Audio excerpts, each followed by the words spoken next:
했습니다. 골로새라는 제목으로 하나님 말씀 전하고자 하는데요.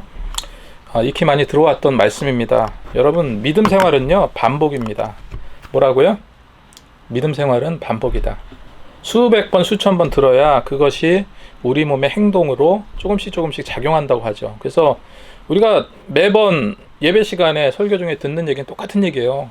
기도하라, 말씀 보라, 또 교회 열심히 나와라, 이거죠. 그래서 믿음 생활은 반복이고, 그런 반복이 우리 몸을 훈련시키는 거예요. 트레이닝 시키는 겁니다. 그래서 점차로 믿음의 습관이 들게 되는 거죠. 그래서 우리는 지금 뭐를 하고 있습니까? 믿음 생활을 하고 있는 거예요. 믿음이라는 단어는 히브리어로 에무나라는 단어를 쓰는데, 구약적으로 견디다, 지탱하다, 이런 뜻을 가지고 있습니다. 뭐라고요? 믿음은 견디고 지탱하는 것. 잘 견디고 잘 지탱하고 계실 줄로 믿습니다. 이 출애굽기에 보면은 이스라엘 백성들과 아말렉이 전쟁을 합니다.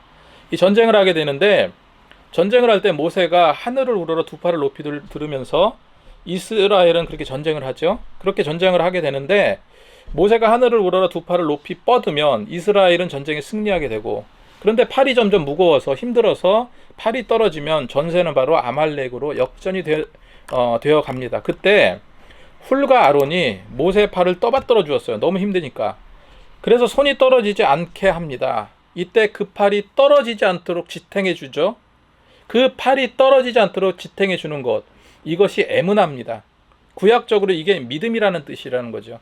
뭐라고요? 믿음은 지키고 지탱하는 것. 신약에서 믿음은 피스티스라는 단어를 사용합니다. 이거는 진리, 참, 거짓이 아닌 참을 말해요. 이게 확신하다라는 의미로 신약에서는 사용되어졌습니다. 그래서 구약적인 믿음은 율법을 지킴으로 하나님께 순종함으로 구원을 허락하셨지만, 신약에서는 뭐라고요? 예수 그리스도께서 오심으로 그분을 믿는 그 믿음, 피스티스, 그 마음의 확신이 중요하다는 말씀이죠. 그래서 믿음은 어떤 거라고 그랬습니까? 믿음은 지키는 거다. 한번 따라하겠습니다. 믿음은 지키는 것이다. 예수를 믿는 그 믿음이 땅에 떨어지지 않도록 노력해야 될 줄로 믿습니다. 예수님의 그 보배로운 피가 나를 영생의 기쁨으로 샘솟게 하세요. 저는 오늘 이 현장에서 가늠하다 붙잡힌 여인의 사건을 다각도로 면밀히 살펴보기 원하는데요. 여러분 기억하실 겁니다. 몇 년 전에 미투 운동이 한참 확산된 적이 있었죠. 그래서 오래전에 무슨 상관 검사에게 성추행당한 서모 검사가 폭로를 했습니다. 그것을 시작으로 우리가 잘 알고 있는 서른잔치는 끝났다의 시인인 최영미 시인이 폭로하게 되었고요. 그래서 괴물이라 불리는 고은 시인, 우리가 너무나도 유명한 그 시인인데, 그 시인이 이런 성추행, 성추행을 하고 이런 것을 공개적으로 폭로합니다. 그리고 연극계의 대부라고 하는 이윤택과 청주대 유명한 탤런트 조민기, 그리고 전혀 상상 밖의 배우 우리 오달수 있죠. 오달수, 그리고 말하기도 부끄러운 그 조재현인가? 조현재인가요? 조재현인가?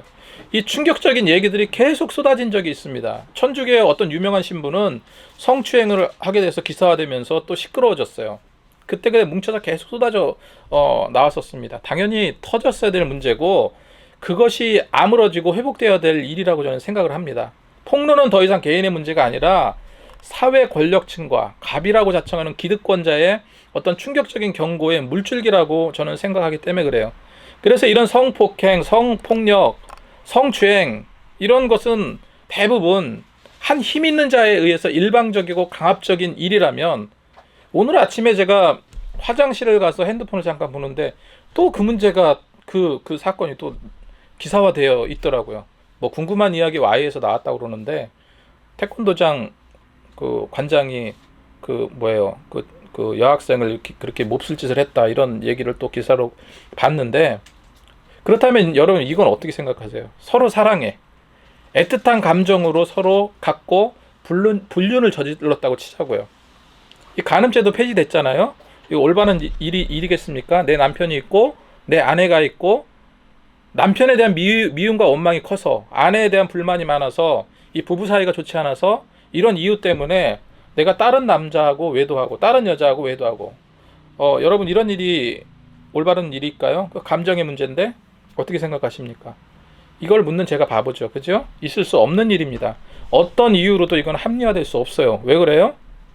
누군가 사랑하고 좋아하는 그 감정, 달콤하기까지 하는데 이게 무슨 죄가 되겠는가? 좋아하는 감정인데 개인적으로는 로맨스고 달콤한 일이지만 그것 역시 씻을 수 없는 죄악이에요. 왜 그렇습니까? 다른 거 보지 말고 성경을 보세요. 성경에서 그어놓은 기준이 뭡니까? 그게 죄라고 성경은 말하고 있거든요. 그래서 성경에서 죄가 되기 때문에 죄악이 죄가 되기 때문에 그건 죄인 겁니다. 그래서 우리는 달콤함에 속지 말고 이런 죄악에 사람은 끌려가는 경향성이 있는데 그 경향성에 나를 내맡기지 마시라는 거예요. 일전에 분당우리교회 이찬수 목사님이 교회에서 나름 열심히 신앙생활하고 노력한다고 하면서 뒤에서 이제 외도하고 그런 이중성을 경고하신 적이 있어요. 여러분, 이런 부분들이 왜 심각합니까? 죄라는 그 의식이 희미하고 그 내 외로움과 어떤 환경적인 탓으로 자꾸 합리화시키는 거예요. 그래서 하나님께 원망하면서 너무 쉬운 이런 원망하기 쉬운 그런 감정선이기 때문에 그래요. 인간이 공통적으로 가장 약한 부분이기 때문에 그렇습니다. 그래서 우리가 협력하고 있는 교회가 있어요. 그런데 이런 일로 인해서 성도 가정이 파탄나고 그 성도 간의 어떤 불륜으로 인해서 아무 죄 없는 목사가 예배 중에 멱살을 잡혔어요. 싫어합니다. 제가 너무 황당하다고 생각을 했어요. 근데 실제로 일어난 일이에요. 목사님이 설교를 하는데 이 새끼 저 새끼 하면서 막걸리 먹고 와가지고 그냥 설교하는 목사를 끌어 당겼어요. 이런 일까지 생겼습니다. 여러분, 하나님은 분명 누군가 입을 통해서 환경을 통해서 사건을 통해서 죄악을 지적하고 계세요. 어떤 것은 죄이기 때문에 버려야 한다. 이렇게 어떤 것이라도 죄는 버려야 된다. 이렇게 성경은 기록하고 있고요. 이런 달콤한 감정에 속아서는 안 됩니다. 제가 이렇게 먼저 말씀드리는 것은 오늘 사건이 어떤 사건입니까? 불륜 사건이에요. 한마디로 불륜 사건입니다. 현장에서 가늠하다 잡힌 여인에 대한 이야기예요. 그래서 오늘 본문 8장 1절에서 오늘 말씀을 이렇게 살펴보면 8장 1절에 예수님은 감람산으로 들어가셨다 기록하고 있어요. 감람산으로 가셨다가 2절이죠? 2절에 이렇게 기록하고 있습니다. 예수는 감람산으로 가시니라. 감람산으로 들어가셨어요. 그리고 아침이 됐습니다. 아침에 다시 성전으로 들어오시니 백성이 다 나아오는지라 앉으사 그들을 가르치시더니 이렇게 기록하고 있어요. 아침에 성전으로 내려오셨습니다. 예수님께서 초막절 중간쯤에 예루살렘으로 올라오셨죠. 그리고 오셔서 낮에는 성전에서 가르치셨다 기록하고 있습니다. 그리고 특별히 우리가 성전이라고 하면은 특별히 성경에 솔로몬 행각이라고 나옵니다. 이 솔로몬 행각은 말씀을 전하며 전도하던 곳이었어요. 그리고 사도행전을 보면요, 많은 사도들이 솔로몬 행각 주변에서 복음을 전합니다. 이 솔로몬 행각은 주로 우리 믿는 자들, 예수 믿는 자들이 전도하기 위한 아지트와 같은 곳이 바로 솔로몬 행각이에요. 솔로몬 행각을 제가 이렇게 사진으로 봤더니 기둥이 있고 지붕이 있어요. 그런데 이제 일종의 성전 복도 같은 곳입니다. 그래서 넓은 쉼터가 같은 곳이 있어서 사람들로 많이 북적대는 곳이 그 솔로몬 행각이었어요. 이 솔로몬 행각에서 예수님은요, 사람들을 가르치시기도 했고 사도들이 복음을 전했던 굉장히 중요한 장소이기도 했습니다. 모든 복음의 역사가 여기서부터 시작이 됐어요, 사실은. 자, 사도행전 3장에 보면은 이런 내용이 나오죠. 베드로와 요한이 성전 미문에서 예수 이름의 권능으로, 예수님의 능력으로 안진뱅이를 일으켜 세웁니다. 그때 그것을 목격한 많은 사람들이 베드로와 요한을 솔로몬 행각으로 오게 했고 기적의 치유 사건에 대해서 물었던 곳, 그곳이 어디예요? 솔로몬 행각이에요. 그렇게 가르치시다가 밤이 되면 예수님은 어떻게 했습니까? 그러니까 솔로몬 행각 주변에서 복음을 전하시고 설교하시다가 밤이 되면 어떻게 했어요? 감람산으로 들어가셨다는 거예요. 밤이 되면 예수님께서 뭐하러 밤에 산에 들어가셨을까요? 기도하시기 위해서. 성경은 그걸 말씀해주고 있습니다. 기도하기 위해서 기도만 하시지 않았겠죠. 가서 좀 쉬셔야 되잖아요. 쉬시기 위해서 산으로 들어가셨습니다. 예수님께서 예루살렘에 올라오신 후에 많은 제자들이 있을 거 아니에요. 많은 사람들이 있는데 어디 아는 사람이나 제자들 그 집 혹은 여관에 묵었다라는 기록은 없어요. 그런데 묵기도 하셨겠지만 대부분 예수님께서는 감람산으로 들어가셨어요. 그래서 적어도 예루살렘에 머무르셨을 동안에는 제자들과 자주 이곳 감람산에서 잠을 청하며 쉬시기도 하셨고 그곳에서 기도도 하셨습니다. 성경은 그런 사실을 알려주고 있습니다. 그래서 예수님은 어떻게 기도하셨냐? 습관적으로 그렇게 기도하셨던 거예요. 그 기도처가 바로 감람산이었어요. 그렇게 예수님께서 저녁에 감람산으로 들어가서, 이 감람산은 올리브 나무가 무성이 많다고 해서 올리브산이라고도 불리죠. 그래서 그 예수님은 마지막 만찬을 하시고 마지막 고난당하시기 전에 감람산에 올라가서 우리가 너무나 잘 알고 있는 내용, 땀방울이 핏방울이 되도록 기도하셨던 그 장소도 감람산이었어요. 감람산에 있는 겟셋마네 동산에서 기도하셨습니다. 그래서 마지막 예수님께서 재림하시고 다시 오시고 승천하실 장소, 승천하셨던 장소도 감람산이죠. 마지막 재림하실 때도 이곳으로 오시지 않을까 하는 생각도 해보게 됩니다. 그래서 예수님은 감람산에서 이렇게 기도하시다가 다음날 아침에 성전으로 나왔어요. 그랬더니 감람산에서 내려오자마자 사람들이 몰려왔습니다. 내려와서 보니까 무척 주의가 소란스러웠어요. 그 시끄러운 소리는 죄인을 현장에서 붙잡았다는 거예요. 죄인을 현장에서 잡았다는 것입니다. 그 죄인은 물건을 도둑질해서 잡힌 것도 아니고 싸움으로 인해서 현장에서 잡힌 것도 아니고 간음한 한 여인을 현장에서 잡아서 끌고 온 것입니다. 더 황당한 게 뭔지 아십니까? 그 죄인을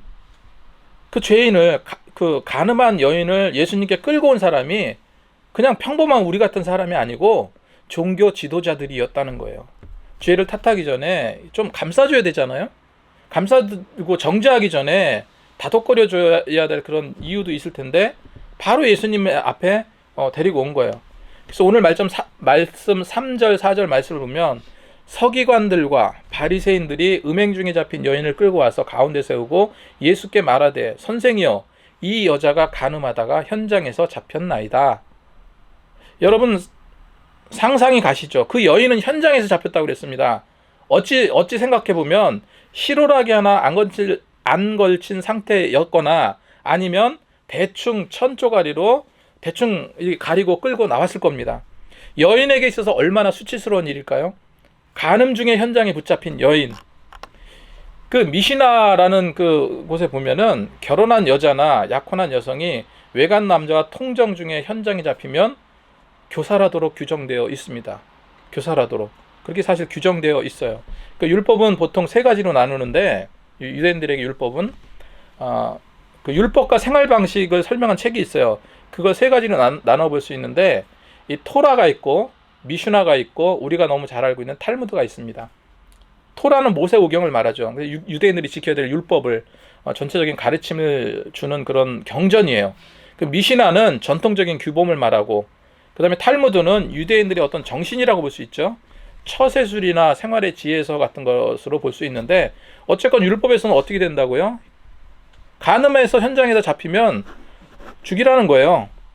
아무튼 현장에서 간음한 이 여인은 2명 이상의 증인에 의해서 현장에서 붙잡혔고 심판을 받고자 성전에서 계신 예수님 앞에 끌고 왔던 겁니다.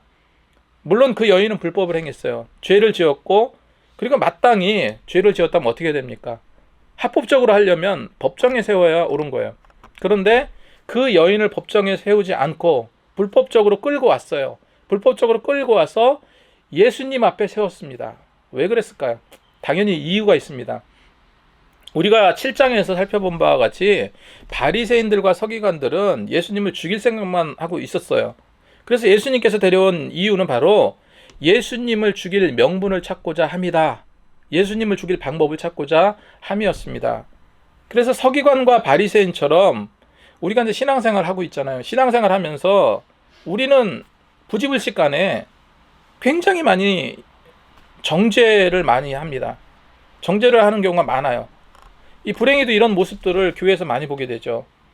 누군가를 정죄하는 거, 누군가 너는 왜 그 모양이냐, 뭐 신앙생활 왜 그 모양이냐, 기도도 안 하냐, 뭐 예수 믿는 자가 예수 믿는다고 그러면서 왜 저래, 뭐 이렇게 하는 거, 이것도 일종의 정죄입니다. 정죄는 죄악입니다. 오직 정죄하실 분은 주님밖에 없어요. 이상하게 조금만 신앙생활 잘한다 싶으면 이렇게 훈계하려고 하는 사람들이 많아요. 신앙이 아직 미성숙한 자를 꼬투리 잡아서 정죄하려는 것은 아주 좋지 않은 습관이에요.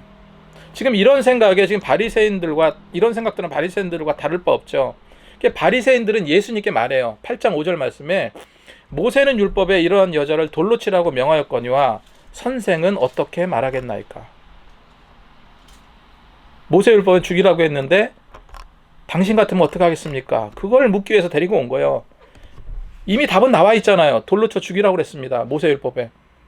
간음하였다면 이미 답은 나와 있어요. 당시 율법적으로 본다면 공개 처형을 당해야 했습니다. 성경적인 근거를 말씀드리면 레위기 20장 10절 말씀 보면 누구든지 남의 아내와 간음하는 자는 곧 그 이웃의 아내와 간음하는 자는 그 간부와 음부는 반드시 죽일지니라 기록하고 있고요.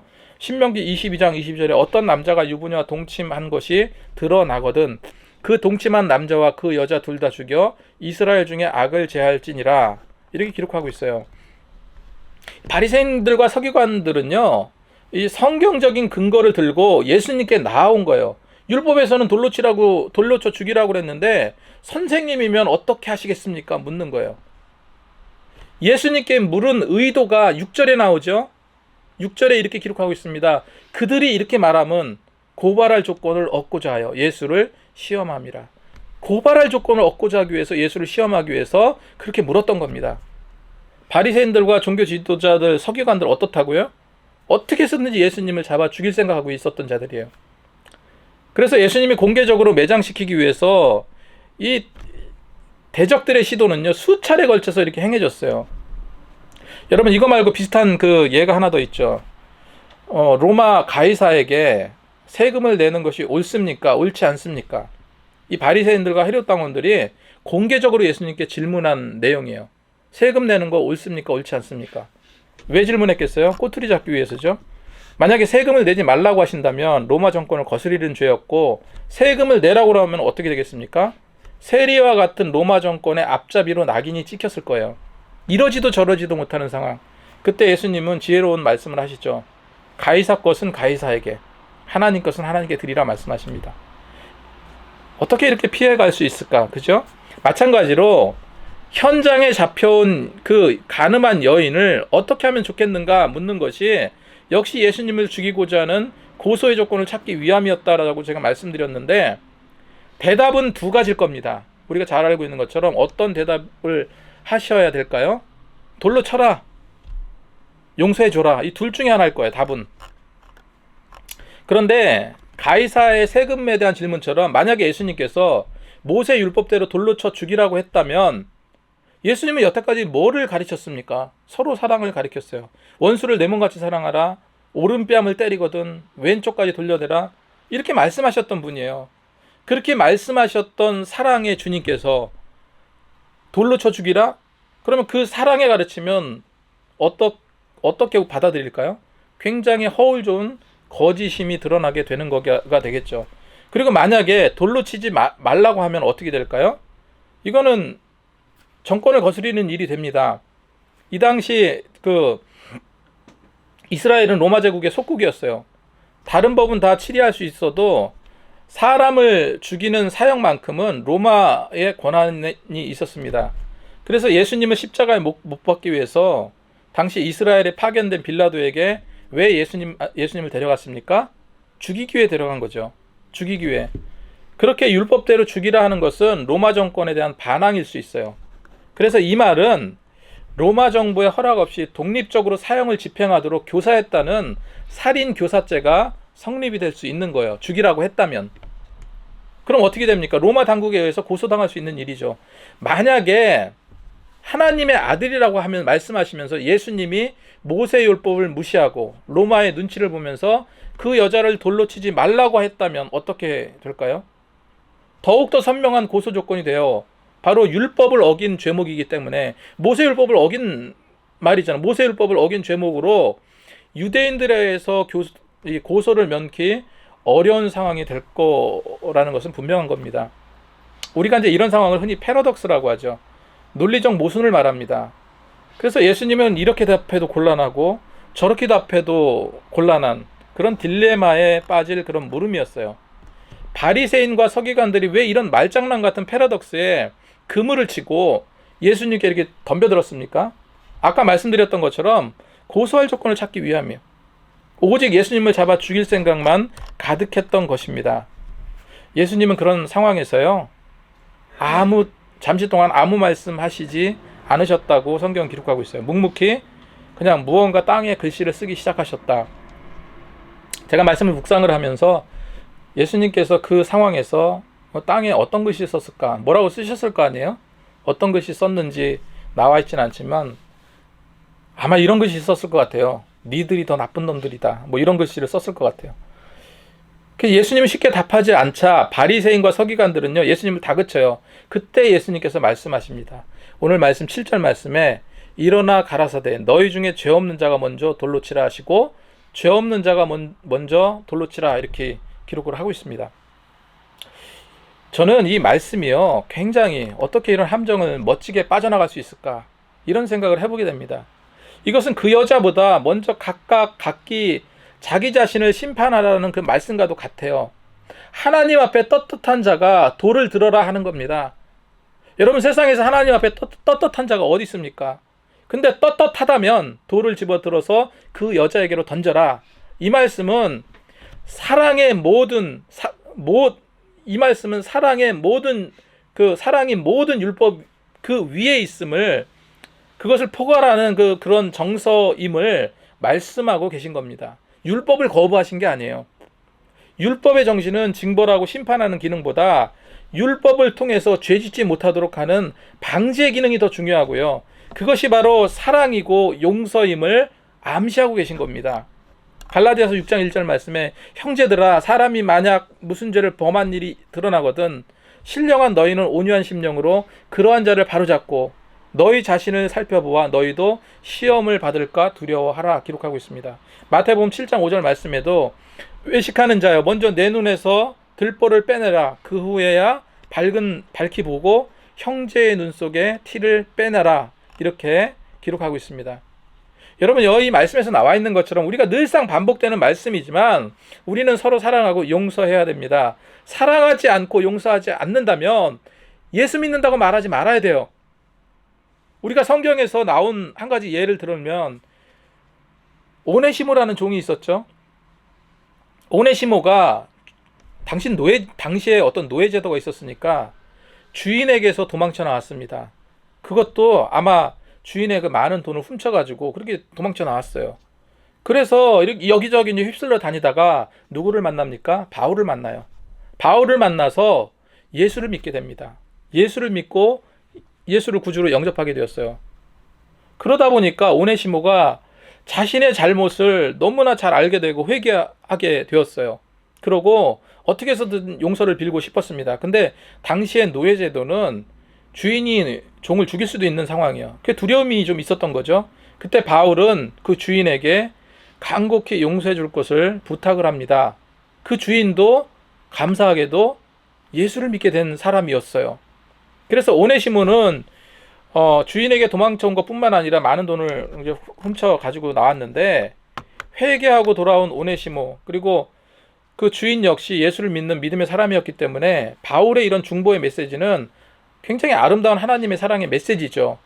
이처럼 용서는 굉장히 중요하고 굉장히 중요한 어떤 실천적인 부분이라는 거예요. 한 가지, 여인이 있었습니다. 근데 이 여인이 있었는데 어릴 때 자기 부모가 나치에 의해서 잔혹하게 살해당했어요. 그래서 나치하면은 굉장히 반감을 갖고 있었습니다. 그녀가 그 분노와 처절한 고통 속에 살았는데 예수님을 믿게 되었어요. 그리고 예수님을 영접하게 되었습니다. 근데 예수님께서 성경에 기록하고 있는 것은 모든 것을 다 용서하고 서로 사랑하라는 메시지였어요. 그래서 많은 사람들은요, 그 여인은 그래서 곳곳에 돌아다니면서 강연을 하면서 우리 아버지는 나치에게 이렇게 살해당했다, 이렇게 하면서, 하지만 내가 그리스도를 믿고 예수님을 믿고 모든 것을 다 용서하고 사랑하게 되었다. 그래서 서로 사랑하자면서 사랑의 메시지를 전했다고 합니다. 그래서 많은 사람들은 그 여인을 사랑과 평화의 메신저라고 불렸다고 그래요. 그래서 항상 인사할 때도 주의 사랑으로 사랑합니다, 서로 용서하십시오. 그런데요, 어느 날이었어요. 어느 날 강연을 마치고 내려오는데 어떤 한 사람이요, 나이 지긋한 사람이 너무나 그 강연에 그 감동을 받았는지 악수를 하고 싶어가지고 그 강연자에게 다가오는 거예요. 그런데 멀리서 딱 봤는데 잊혀지지가 않는 겁니다. 그 사람은요, 아버지를 잔혹하게 죽인 그 나치의 일원이었던 거예요. 그 나치의 일원이 강연에서 감동을 받았다면서 악수를 청하고자 다가오는 거예요. 이 여인은 너무 당황했습니다. 그 짧은 순간에 어떻게 할지를 몰랐던 거예요. 분이 차오르기 시작했습니다. 삭혔던 분이 차오르고 그거를 억누르고자 그 여인은요, 순간 기도를 합니다. 하나님, 어떻게 하면 좋겠습니까? 도저히 용서 못하겠습니다. 저자는 우리 아버지를 죽인 원수입니다 하면서 어떻게 해야 됩니까? 어떻게 해야 됩니까? 그때 하나님의 응답은 명료했습니다. 그래도 용서해라. 여인은 막 엉엉 울기 시작을 했어요. 도저히 안 되겠습니다. 그 짧은 순간에 하나님, 이보다 더 큰 시련은 없습니다. 도저히 도망가고 싶습니다. 막 그러면서 막 그렇게 울면서 기도하는 거예요. 그 여인은 눈물 자국을 훔치면서 여전히 하나님께서 주시는 메시지는 용서해라, 사랑해라, 감싸줘라, 이거였어요. 자기 부모를 죽인 원수 나치당원에게 환한 미소를 지으며 그 악수를 받으며 그 여인은요, 울면서 이런 말을 했다고 합니다. 주의 사랑으로 사랑합니다 하면서 끌어안았다고 그래요.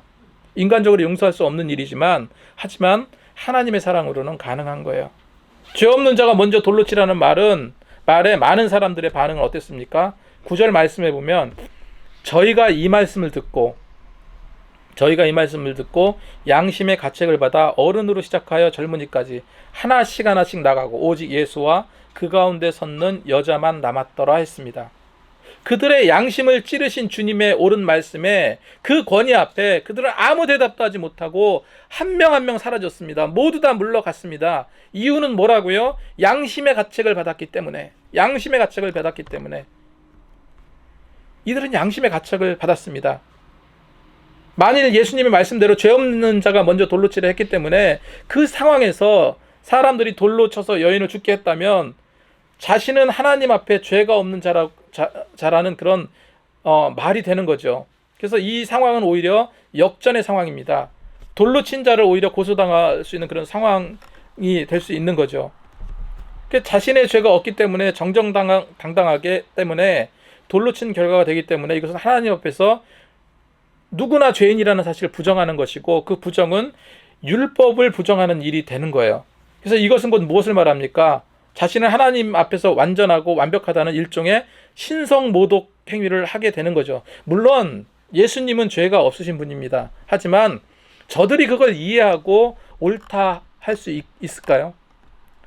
돌로 치려는 자들이 하나둘씩 떠나갔습니다. 그리고 그 자리에는 오직 그 여인과 예수님만이 남았어요.